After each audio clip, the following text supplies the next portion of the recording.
Okay, well, good morning, and we can get underway.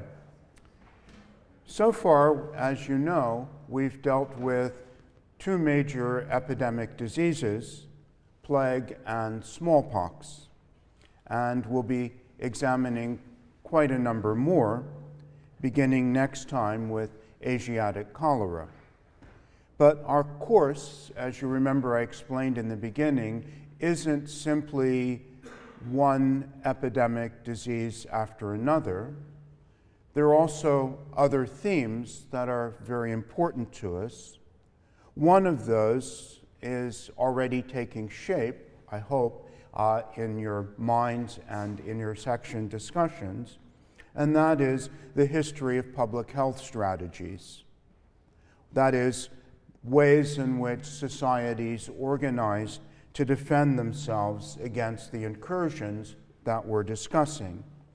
And we've noted the first form of public health, which consisted of those draconian plague measures, and we'll see that they aren't confined only to bubonic plague, but they'll be cropping up again and again in the course of our lectures.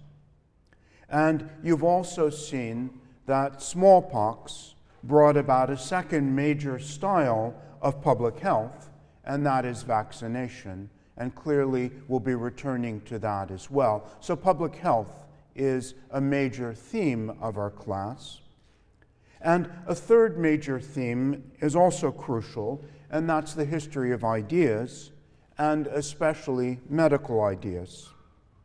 So we were examining one way of thinking about the course, might be as an examination of the career of what might be called scientific medicine, from humoralism through several subsequent incarnations down to the modern biomedical paradigm. In later weeks, we'll be looking at the germ theory of disease, at the debate about contagionism and anti-contagionism. We'll be looking at the idea of tropical medicine as a concept and its implications. But this morning, I want to take another step by looking at a very crucial moment in the development of modern medicine that took place, this development, between the French Revolution and the middle of the 19th century, and it occurred in Paris and is universally known as the Paris School of Medicine. This is a development that was so important that sometimes it's referred to, maybe just a shade glibly, as the moment of transition from medieval medicine to modernity. So our plan this morning is to look at this through first understanding major new developments that were a series of shocks to the old humoral system of Hippocrates and Galen. We'll see, firstly, some crises there. The second thing we'll need to do is to look at positive precursors to the developments of Paris. As is so often the case, it's misleading to think of the Paris School as suddenly appearing out of nowhere. It had its bases intellectually and institutionally in a series of prior developments. Those were preconditions that made it possible. Then we'll look at what actually happened in Paris roughly in the period 1794 to 1848. The establishment of a new concept, a new embodiment of scientific medicine. And that this is a step that laid the preconditions for the germ theory that came later in the century for reasons we'll be discussing. And then the last thing we'll do this morning is to look at the achievements, but also the limitations of what happened in Paris. Now, in our career in scientific medicine, we've noted the first embodiment in antiquity.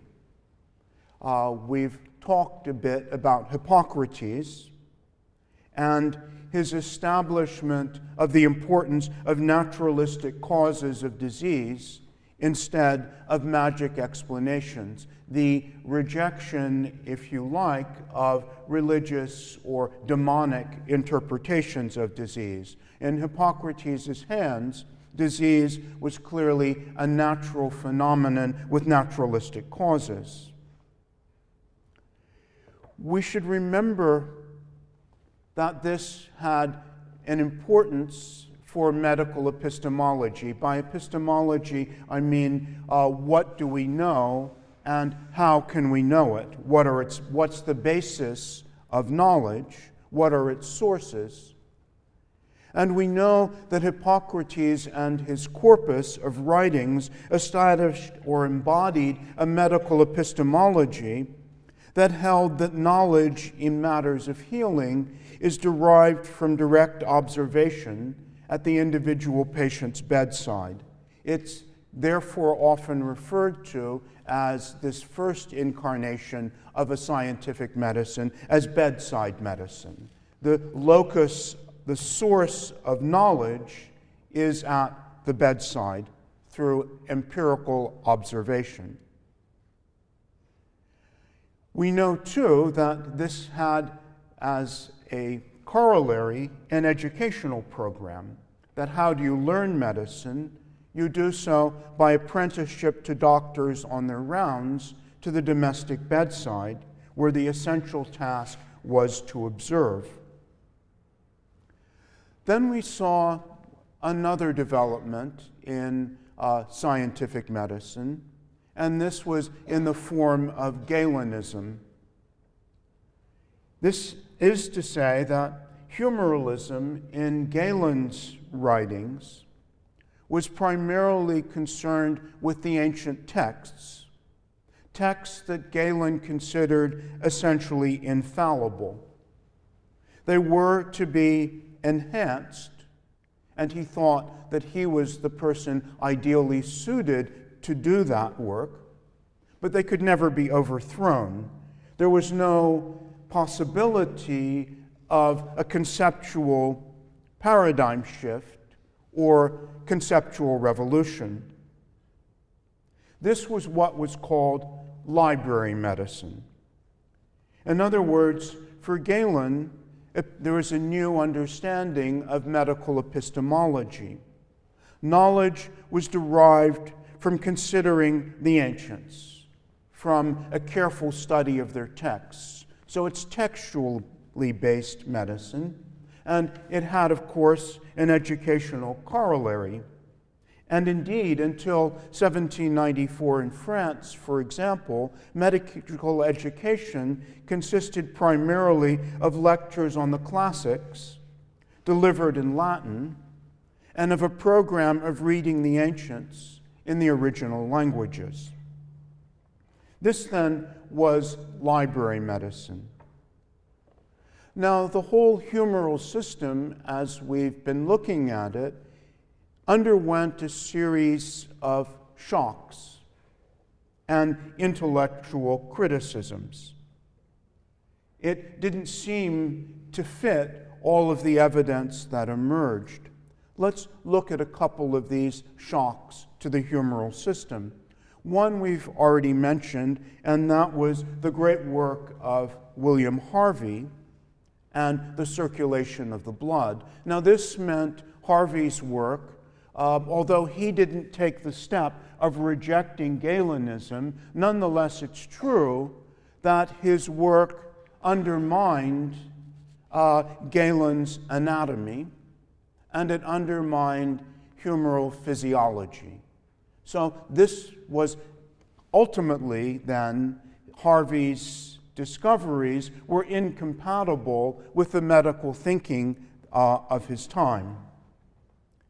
We've mentioned also that the chemical revolution, the work of people like Lavoisier, was extremely important, and it was important in undermining humoralism because you know that the humoral approach was based on a theory of the four elements, or the four humors, essentially on Aristotelian natural philosophy. Chemistry, however, undermined the humoral elements, the four elements, and began to replace them with a wholly different set, leading ultimately to the periodic table. So the whole basis of the four elements comes to be undermined by the chemical revolution. And indeed, there is a development of what's called iatrochemistry, which is the view that health is the balance of chemicals in the body, and that healing consists primarily of finding the right chemical to correct the imbalance. So medicine, in this view, becomes reduced more to chemistry. An important figure in this is Paracelsus, who lived from 1493 to 1541 and was known as the Martin Luther of medicine, a Swiss healer and a rebel against Galenism. Indeed, he boasted that he himself had burned the master's texts. He was a leading figure in the development of iatrochemistry, which was particularly strong in the Low Countries. He introduced a number of chemicals to medical science, such as zinc and laudanum, or opium. Another shock to the system, of course, was the spirit behind the scientific revolution. The scientific revolution was empirical. It was a democratic process, and it rejected the cult of authority. Authority could be challenged by anyone's observations and measurements. And this was ultimately incompatible with Galen's system of worship of the ancient texts. Then there was the experience that we've been looking at the last couple of weeks of epidemic diseases. Epidemic diseases created problems for humoral interpretations. How was it that so many people in a single place and time had this marked imbalance in their humors? And there came to be, alongside the Galenic system, the idea of contagion instead, which was a non-humoral idea. Indeed, Fracastoro developed this strongly, and it gained a wide purchase in popular culture. And the search came to be for some agent responsible for epidemics, not humors, but perhaps a chemical. Even some people postulated that it might be a living thing of some kind. So all of these were severe criticisms for the humoral system. But although Galenism then had these loose threads, if we might say, well before 1794, no consensus arose around an alternative to replace it. We might make a distinction between medical science also and medical practice. That is, the scientific basis of Galenism was eroding, but until indeed the late 19th century, medical practice, what physicians actually did at the bedside, remained traditional. So we see critiques of Galenism abounding, chipping away at its foundations, but there was no new medical science that was robust enough to create a new medical practice.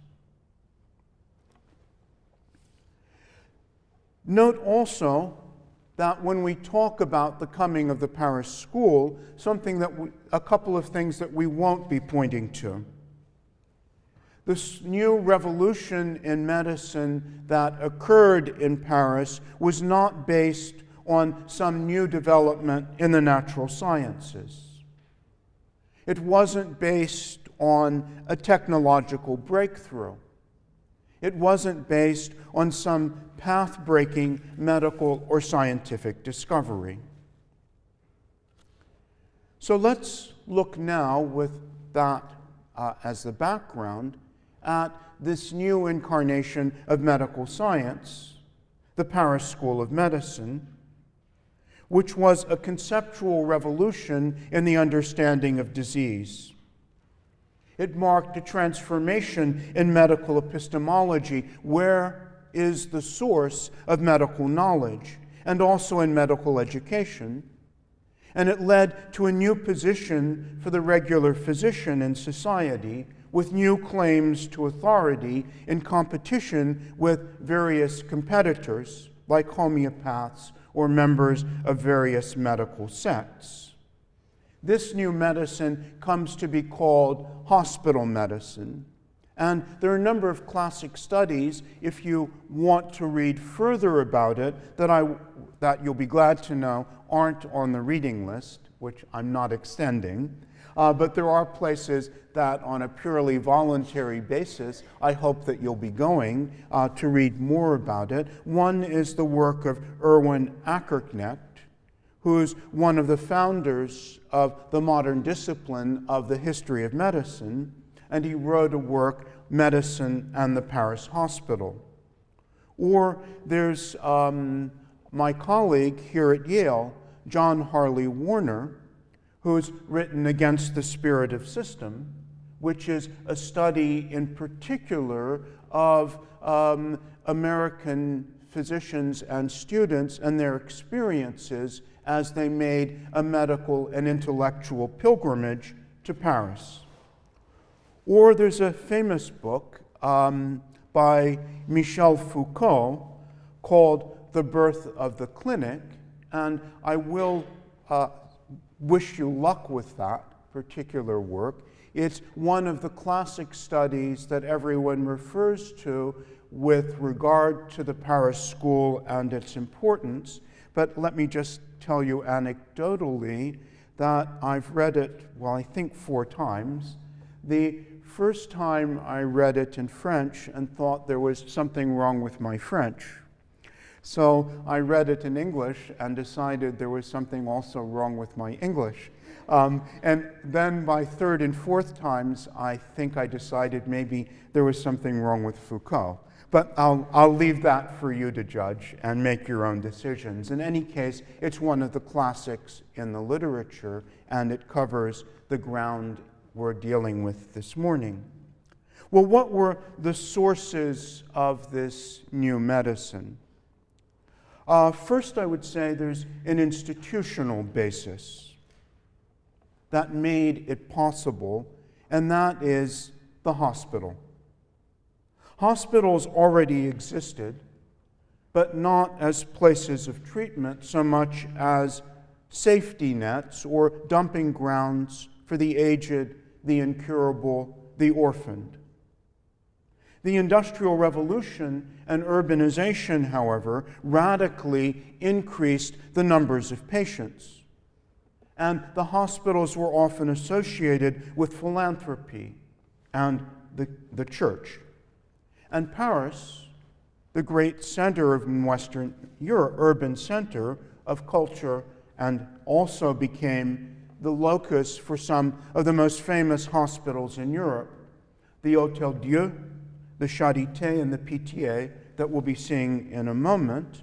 And so for a second then, I think it's worth doing a little bit, taking you for a moment on a bit of medical tourism. And in doing so, we'd go to the center of Paris here, when we see the location of the Hotel-Dieu hospital here in the middle of the Seine on the Ile de la Cité. The Hotel-Dieu was perhaps the oldest hospital in the world. It had a history of providing care on this very site ever since the 7th century, and it was the largest general hospital in Paris. And as you can see, it's located at the very center of the city.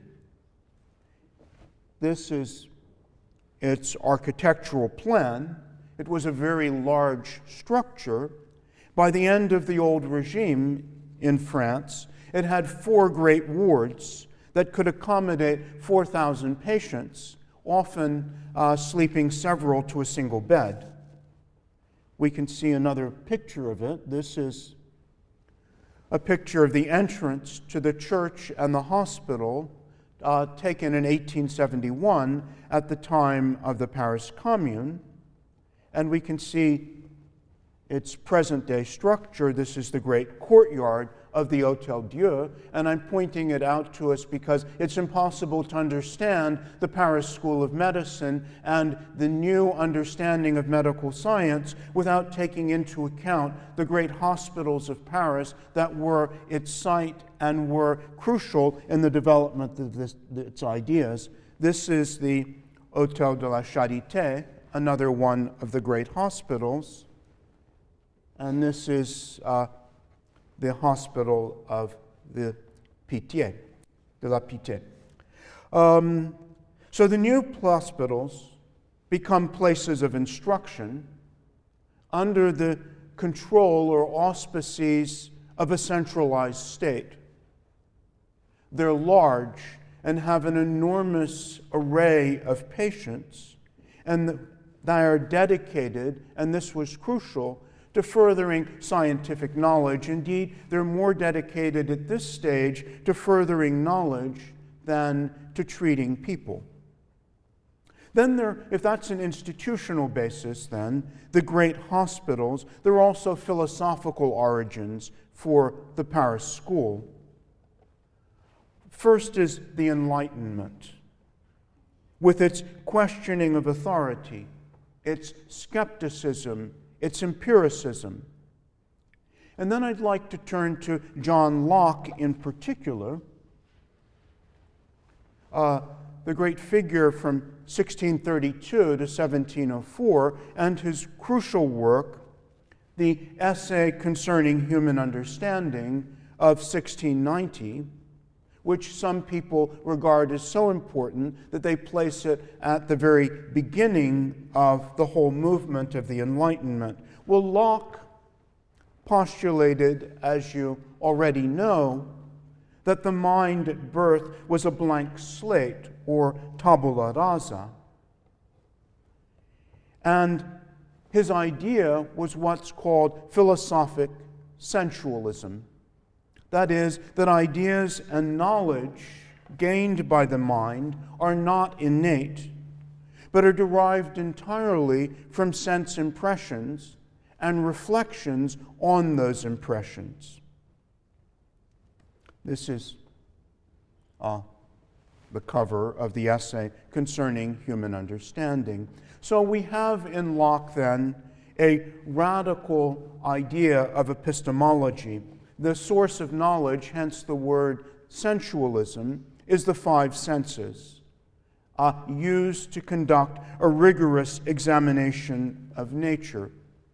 So Locke also in his epistemology not only saw the source of knowledge, but set rigorous limits to what we can know, putting God, for example, beyond the realm of knowledge and establishing rigorous steps for being certain of the things that we can know.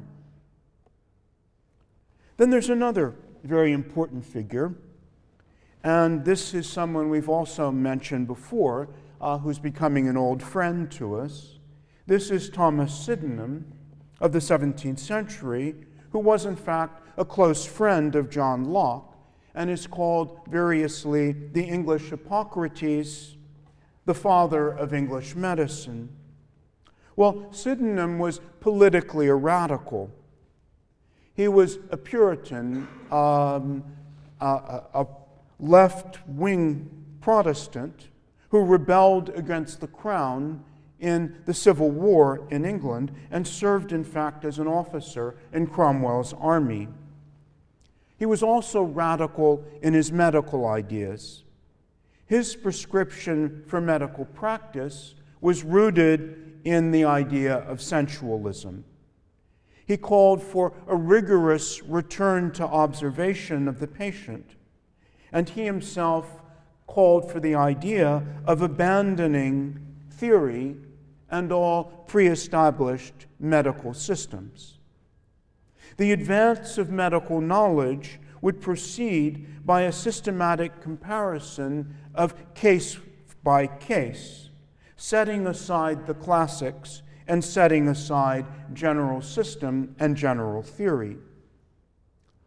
Oddly, Sydenham did not wholly reject humoral medicine, but his ideas, in fact, we could say, and his practice were still influenced by Hippocrates.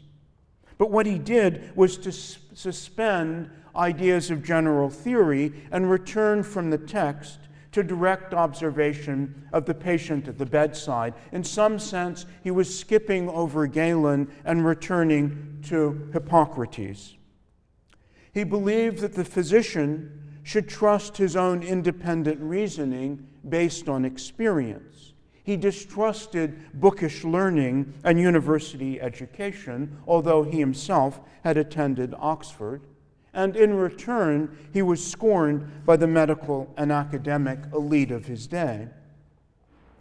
Sydenham gave his attention also to epidemic diseases.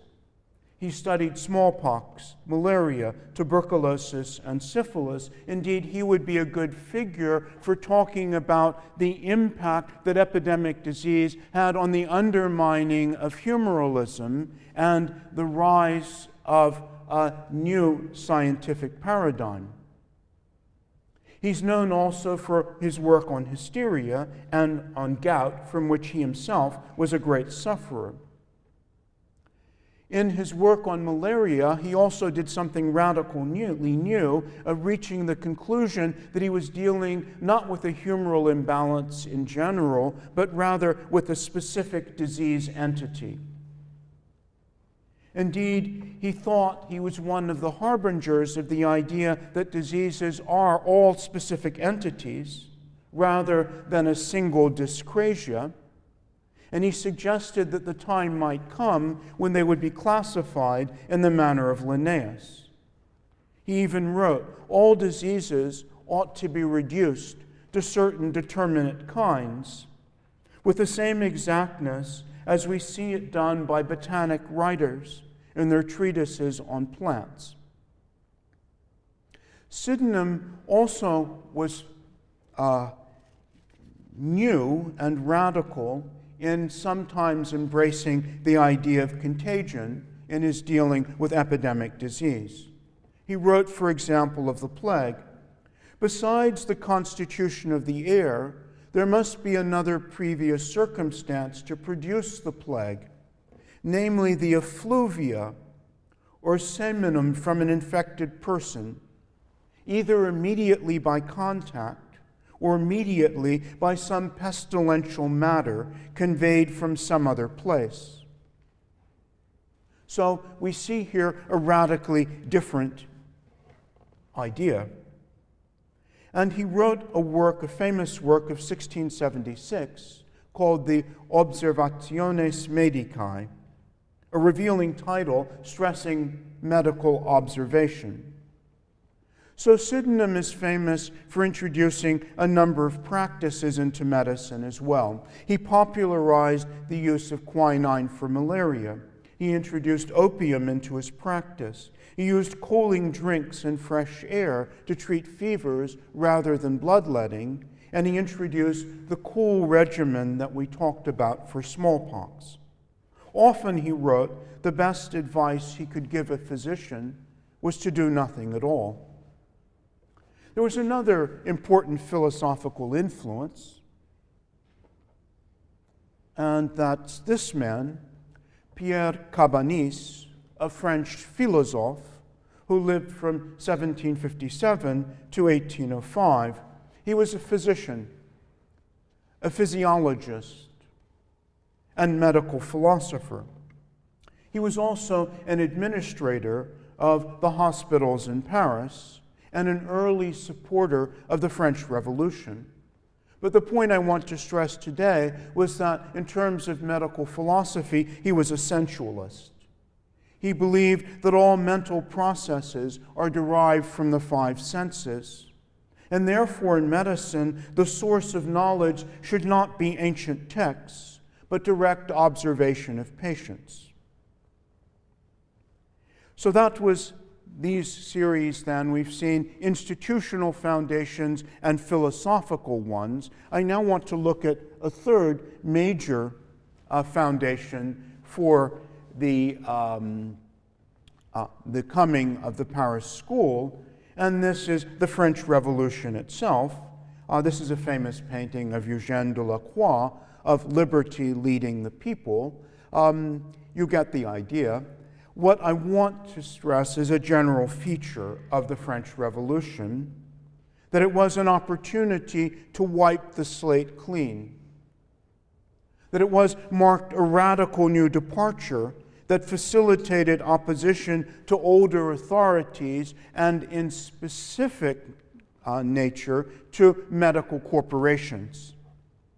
It was also a time of French nationalism, which urged on that instruction should take place no longer in Latin, but in the vernacular, that is, in French. There were also some other specific features that made the French Revolution an important moment for the development of a new medicine. One was, of course, that this was a time of continuous warfare from 1792 for a whole generation until 1815, and therefore there was an urgent practical need for physicians and for adequate hospitals. It was a time of reform in the structure of medicine as a career and a profession, and also of medical training. It was a time, too, during the French Revolution, when the hospitals were reformed, centralized. There was only one patient to a bed. They were state-owned and centralized. And the wards became specialized, and this was crucial for the development of new medical ideas, specialized according to the type of patient being treated. These hospitals were no longer devoted to hospice and orphanage care, but rather they became scientific institutions. Patients were seen as having a service to perform in the name of science and the advancement of knowledge. Their bodies were made radically accessible to physicians and students, both in life and very crucially also after death in terms of post-mortem examinations. Alive, the patient was a source of knowledge, as physicians conducted physical examinations to study the signs and symptoms of disease with rigor and precision. In death, their lesions were a source of knowledge to pathologists, to surgeons who practiced their techniques, and to anatomists and physiologists. Well, the reform of medical education meant that the locus of medicine was entirely clinical and practical on hospital wards. You were trained as a physician, a medical student, for 3 years, followed by an internship. And the Faculty of Medicine in Paris now consisted of full-time professors appointed by competitive examination. And the French Revolution was important for its values, stressing a meritocracy by the encouragement of ability instead of privilege, birth, and cronyism, and by a new democratic spirit that provided a new dynamism and a world of competition. The new banners inscribed the new motto of the medical profession were words such as reform, progress, observation, and precision. Well, what then? Those are the preconditions. What was the substance of the Paris School of Medicine? And here we see an extraordinary development where one city becomes the world center of a new medicine. Paris was dubbed the universal faculty of medicine. Its students and physicians came from all over the world to observe and to be trained in Paris. Its work was concentrated in the Latin Quarter that became a sort of mecca for scientists and students from everywhere. Indeed, large numbers of Americans made a pilgrimage to Paris to study with its masters, to bring their ideas back to this country, and to place themselves in a position to raise their fees because of the prestige which went with the time spent on the wards of Paris. So in medicine, the rise of the Paris Clinic was said to mark a time of transition between the medical Middle Ages and the beginning of a modern era. This was hospital medicine based on radical empiricism and opposed to abstract theory. The great motto in Paris was peu lire and beaucoup voir, read little, but see a lot. The basis of knowledge was said to be facts, grouped into great facts, with linkages established by statistics, and no room for abstractions apart from the facts and their mathematical linking. This was observation-based medicine, but it went beyond the medicine of Hippocrates in that this is a picture of René Laennec represented on a Paris ward, and what he's doing is conducting a physical examination of the patient. Laennec, in fact, he was famous for his studies of masses of tubercular patients. It's important to know that tuberculosis was rampant in 19th-century Paris, and René Laennec had the opportunity to examine and treat thousands of patients with tuberculosis, which he himself contracted, and he died from it in the end at a young age.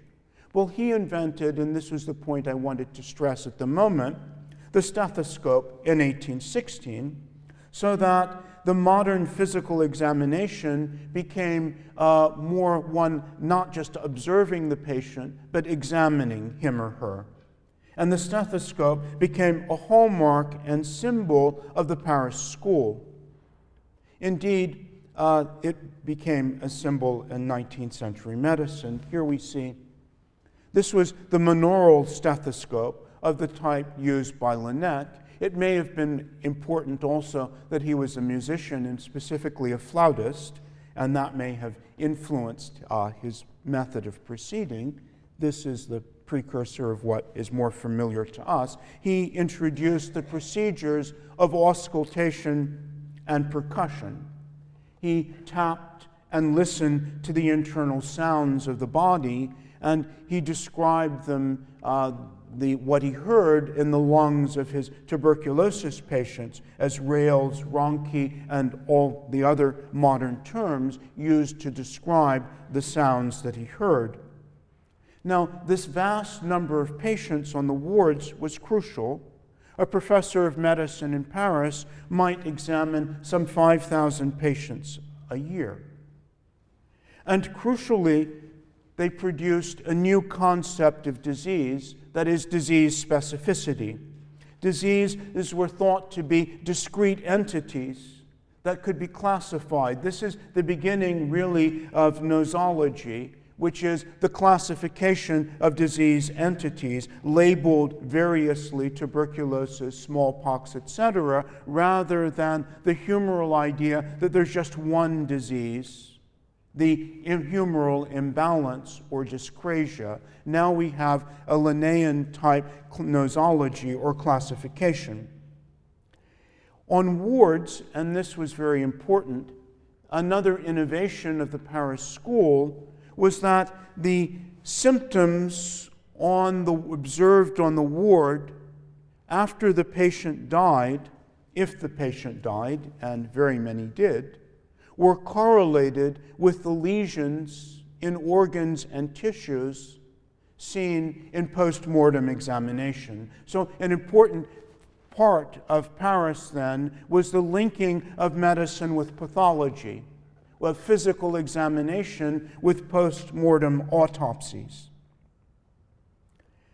There came to be another word then associated with Paris, a couple of words, localism. Diseases had a particular location in the body. Solidism, which set them apart from the fluids that were the humors. Instead, the location of diseases was in solid organs and tissues. Now, the main diseases in Paris at the time were pulmonary TB, pneumonia, typhoid, heart disease, puerperal fever, cholera. With these discrete entities now being classified, we also see the rise of medical specialties. So Paris was important in moving beyond the general practitioner to create specialties of internal medicine, psychiatry, geriatric medicine, pediatrics, pathological anatomy, venereology. And there was a new notion of medical education. That is, lectures were still given, but the main place of learning was the hospital ward, where famous professors like Galenic himself or Pierre Louis conducted their rounds with a retinue of hundreds. Then there was the autopsy table, also in the hospital, where observation and ideas based on the ward were confirmed or not. So the new medical education was practical instruction, and it was hands-on, with training on the ward from day one. And the students who attended year-round with no vacation, and there was a roll call for attendance. Remember, this was introduced at the time of the Revolution and then under Napoleon. And under the Empire, professors even had ranks and wore uniforms. So the practitioners were doctors, but there was a new licensing system, and students were encouraged to learn through their senses, through seeing, hearing, and touching. This was sensualism not only in theory, but we might call it applied sensualism, with a rejection of dogma, of theory, and of authority simply as authority. Note, too, that there was not an integration into this of the basic sciences. This was medical science, in a sense, on its own, without what we would now call, they called the basic sciences accessory sciences. Now, the weak aspect of the Paris School, though, was its therapeutics. This was a medical revolution in terms of medical science. It was less revolutionary in terms of its therapeutics. The new understanding of disease did not lead automatically to improved treatment for the patient.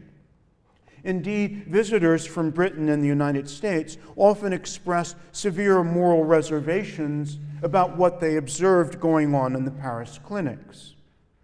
There was said to be little concern to alleviate suffering or to preserve life. Knowledge and its advancement were what counted most. The patient, some visitors said, was an object to be observed as in a natural history museum, more to serve science than to recover. One American said, in fact, that a French version of Uncle Tom's Cabin ought to be written about hospital patients on the wards of Paris. And Eugène Sue, the Charles Dickens of France, who wrote the famous work, The Mysteries of Paris, did a caricature of Pierre Louis, one of the heroes of the Paris School, who appears as Dr. Griffon.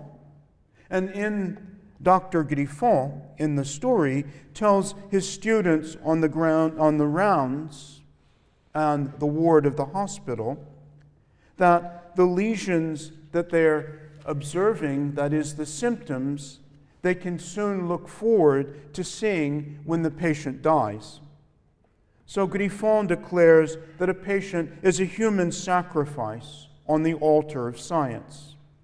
So the Paris clinic was also sometimes described by visitors as a theater, with patients as stage props, and where surgeons saw human bodies as a means to greater manual dexterity. Physicians and their students were not taught that their primary mission was to heal, but rather to advance science. Treatment remained what it had been for a long time. Therapy, we can see one of the linchpins was still venesection or bleeding by leeches. And here we see a picture very widespread on the Paris wards where hundreds of thousands of leeches were imported monthly by these hospitals. And indeed, they discovered also, made a medical discovery, how do you get a leech to bite? Well, I can tell you the answer to that. What you can do is you can wrap the poor thing in a towel and soak the towel in wine or vinegar, which irritates it enormously and makes it bite the next thing that it can reach. So the therapeutics then were traditional and not different from what humoral physicians had been doing for centuries. The strengths of the Paris school were in diagnosis, pathology, classification, surgery, and anatomy.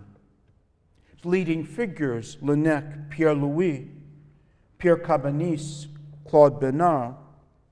But this stimulated imitation in other countries. In England, St. Thomas Hospitals and Guy's Hospital in London. In Austria, the Vienna School of Medicine was directly influenced by Paris. And in the U.S., on our own country, the linking of the Harvard Medical School with Mass General Hospital was directly based on the idea that had originated in Paris. But by mid-century, the dynamism of Paris was on the wane, and it had to do particularly with therapeutics. There was a therapeutic pessimism. All of the statistical methods of the Paris school revealed that standard medical practices were of doubtful efficacy, and tremendous advances in medical knowledge had done little to advance therapeutics. Medical science and medical practice were quite distinct. So it's in the second half of the 19th century that we'll be looking to yet very soon another incarnation of scientific medicine, when scientific medicine moves from France to Germany, and from the hospital ward to the university and to the laboratory. And then we'll see a new epistemology that stresses the laboratory bench as the source of knowledge, and we'll talk about the coming of laboratory medicine and experimental medicine as a paradigm shift. But all of that would not have been possible, and we wouldn't have the coming of the germ theory of disease if it hadn't been for the idea of specificity and classification that were developed in Paris between 1794 and the middle of the 19th century. And next time, we'll turn to another epidemic disease, and this is a timely one as we're moving into the 19th century, and that is Asiatic cholera.